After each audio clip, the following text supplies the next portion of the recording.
Welcome back to America Decides. Anthony Scaramucci was once inside the Trump inner circle, then he was on the outside, and basically since then, kind of a critic, an observer, but mostly involved in all the financing and questions and regulations surrounding cryptocurrency.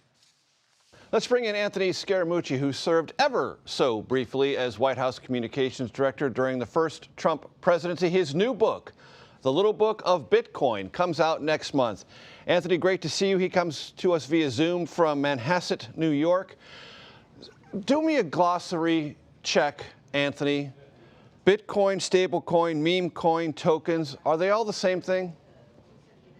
No, and so what Bitcoin really is, and without giving up too much detail on television to bore people, but it's become a durable, stable, long-term store of value. And I say stable because it's never been hacked. It's sort of impregnable, and it's scarce, and it's immutable.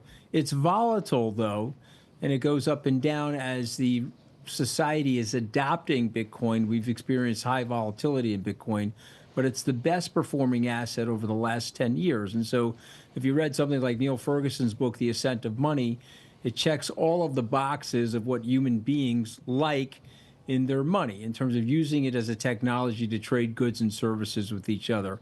A meme coin is really just a gambling token. It has a blockchain technology to it, and you can transfer it back and forth to each other, but it really doesn't have that much value, and it hasn't really been adopted by the mainstream financial institutions.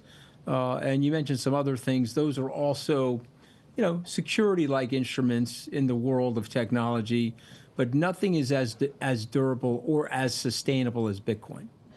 And President Trump, right before Inauguration Day, created his own meme coin. What is your reaction to that?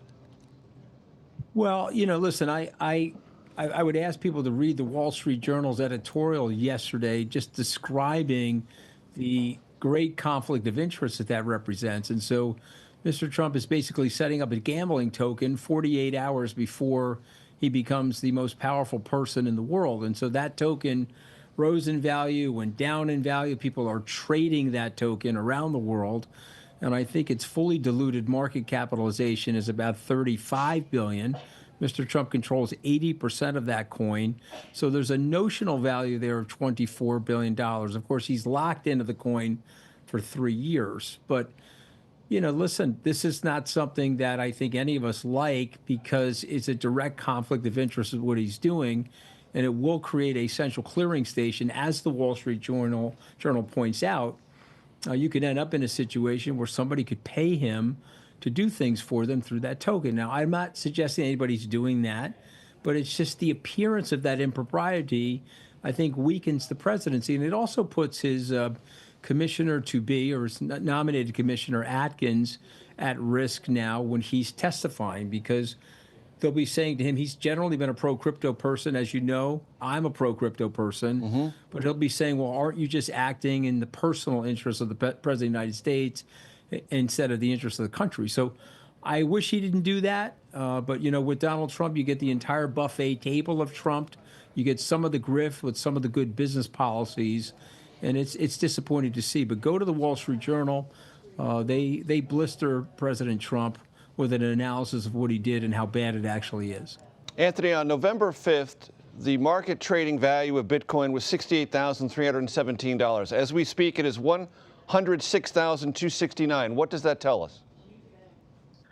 Well, it tells you that tells you I should probably buy a Christmas gift from Donald Trump, actually. That's an aside. But what it tells you in real time is that those prices were probably suppressed during the Biden administration. The administration had a very anti-crypto policies in place. A lot of them were arbitrary and capricious, and don't go by me. Those are actually court cases that were won by the crypto industry. And so I think the normalization of regulation that's going to happen in the Trump administration has unleashed this price discovery. And so I like to tell people that those prices, or would have been the 2022 prices, had Gary Gensler had just followed the administrative law and processed and approved the Bitcoin Cash ETF way back in 2022. But he decided not to do that. He got brutalized in court, lost several cases, was forced to put the Bitcoin ETF on the ledger, the best, most successful ETF launch in history, Major, back in January of last year. And so these prices for Bitcoiners like me, people that really study this market, they're fairly valued prices. And we predict that Bitcoin will probably end the year closer to 200,000 and not anywhere near the prices that it's trading at right now. Anthony, what did it mean within this larger conversation and the people who love and trade in digital currencies for President Trump to pardon Ross Ulbricht this week? So the original people, sort of that OG, like they say, the original group of people that were early stage Bitcoiners were thrilled with that decision. Mr. Ulbricht, if you will, got life imprisonment with no opportunity to parole. And he was a little bit of a nerdy guy that created this thing called the Silk Road. The Silk Road sort of exploded and got used for all different types of nefarious things, including money laundering and arms sales and et cetera. Drug transactions. Yeah, exactly. Drug transactions. He got prosecuted for the creation of this thing. Big mistake on his part. A lot of people in the cryptocurrency industry felt that he was over-prosecuted, if you will, or that sentence of a lifetime imprisonment for a 29-year-old was unjust. Mr. Trump heard their pleas, and he pardoned them in the first week of his second term of his presidency. So I'm not as close to that situation as some of the OG people are. I got to Bitcoin in 2020. Ross and the other guys got there in 2009, 10. So I'm not as familiar with the fact set, but I can tell you that there's Bitcoiners, the original Bitcoiners are very pleased with that decision by Donald Trump to pardon him.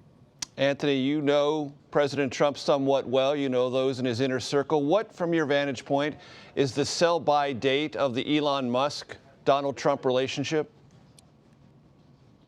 Well, listen, I mean, the president's telling people that he's being patient with Elon and that he thinks Elon will grow tired and less interested in what's going on.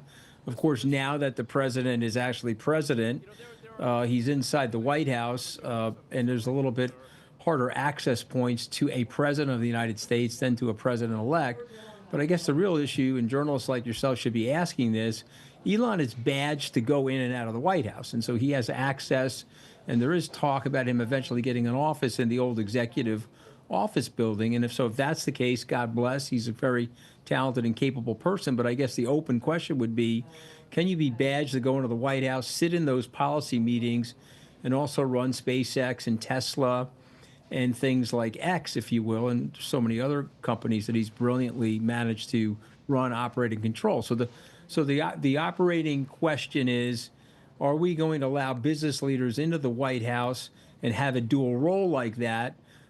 It sounds like there's a conflict of interest. There's probably ethical rules or ethical standards inside of Washington that would probably prevent that. And so all I would say to Mr. Musk, who I think is a very talented person and could be very helpful in making the government more efficient, is to shed his other roles and focus on the role that he's seeking in public service. I think it'd be very difficult to do both those roles.